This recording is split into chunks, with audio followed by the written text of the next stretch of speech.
Eva says, give us your best advice for publicity, namely how to do guest posts and become a guest on a podcast. There must be something to this publicity thing, since it seems like many of us heard about you guys from podcast interviews or articles on different online publications. How do you land such awesome publicity gigs so you don't have to spend $3,000 on a publicity course? Well, Tried reaching out to magazines and blogs. I have reached out to podcasts, but so far haven't had any bites. okay. I have a philosophy of breaking down doors. Like, Jocelyn laughs at me because I can almost will myself into situations from being absolutely relentless and almost overbearing into a place of not being comfortable. Like, Jocelyn is not always comfortable with how many people like I try to talk to on a weekly basis. Not always, or not ever. Exactly. Like, and you have to do things that other people just won't do. And a lot of times that requires time. Like, most of the opportunities that we get for magazines and podcasts is because, one, for every one podcast that you've seen us on, I probably asked 100 people to be on their podcast, especially in the beginning. It's a little bit easier now because we can piggyback off of the ones we get, but we just relentlessly asked people to be on their podcast, relentlessly reached out for opportunities. And you don't just look for the big ones. You got to go out and do 100 small ones before you get the big one, right? Like, you got to be willful. You got to be relentless. You have to go out there almost with a shotgun approach and get as many people as possible. You also have to go to live events. Yeah, you got to go in person and meet people, or they're not going to let you be on their show. That's what I was going to say. It's one thing to email people and say, hey, I think I would make a great guest on your podcast. It's another thing to get on an airplane, go and get in their face in person and say, hey, I would love to be on your show. I love your show for these 3 reasons, and this is what I could bring to your show. Because here's the thing. People get a million emails a day, especially if they have guests on their podcast. We even get a bunch. Oh, I would love to be a guest on your podcast. Yeah, bro, we don't have guests on our podcast. Like, have you even listened to our podcast? Apparently not. Okay. Right. So yeah, like, that's the thing is, they're getting all kinds of emails and requests and this and that. Almost every opportunity we've ever gotten has come either because we went to personally meet someone, or also because of friends of friends. So a lot of times, we'll go somewhere and meet someone else. That person will then say, oh, hey, so-and-so, my other online marketing friend, like, Shane and Jocelyn will make a great guest on your podcast. This just happened to us about 2 or 3 weeks ago. Somebody that I had paid to work with emailed me and said, hey, I listened to this one particular podcast. I think you guys would be really good for it. I want to introduce you to this person. And we were a guest on her podcast. Opportunities, so that's how you get opportunities. Yes, that's how you get opportunities. And there's nothing wrong with cold emailing people. Like, it's a part of it for sure. Do it. Yes. But it's more impactful to do something out of the ordinary. If you really want something, you have to pursue it with your whole heart. You can't just be like, oh, I'd like to be a podcast guest, but like, I've reached out to 5 or 6 people and nobody wants me to. Yeah. No, like, you can't take no for an answer. You have to go out there and say, okay, well, how can I reach them differently? Could I send them something in the mail that shows them that I'm really interested?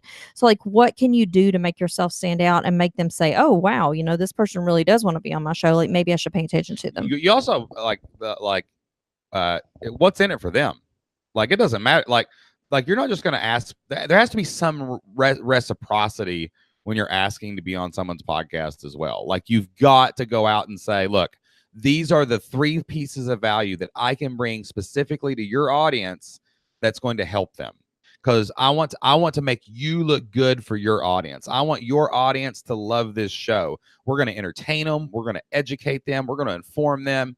You're going to look great because of this. And also, I will do anything I can to promote the episode. I'll buy ads and drive them to your site. I've done that before. I've actually bought ads and drove people to our interview on someone else's podcast to make sure there was a bump, to make sure that they saw value, that they saw that, I was bringing them traffic. I was bringing them value and making them look good. And take the Pat Flynn episode that we went on the first time.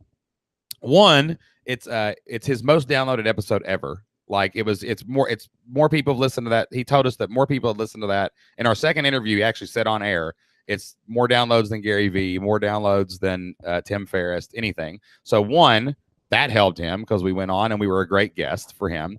But two, like Pat's a part of our story. Like I discovered online business through Pat.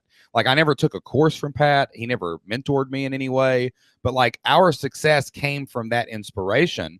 And that was the first story we told when we went on Pat Flynn's podcast. So it was almost like a testimonial for him as well. So while he got a lot of value out of it, we got a lot of value out of it. All the articles we've been in have been straight force of will. Like I decided that I wanted to be in Forbes. Like, I just went and looked for any angle, tried to meet anyone I could that was a Forbes contributor. And finally, somehow we found this relationship. I was like commenting on, I was going through Forbes writers and I was tweeting and retweeting their articles until someone basically said, hey, thanks for doing that. And once I had that, I reached out to him and said, hey, I shared that article because here's our story and we think we'd be a great article too. Would you like to do this? And lo and behold, we end up in Forbes, which led to a Business Insider person to reach out to us, which led to a Huffington Post person reaching out to. And my next target is Entrepreneur Magazine, which we just did a video that got shared on their page. And I'm hoping that leads to an article.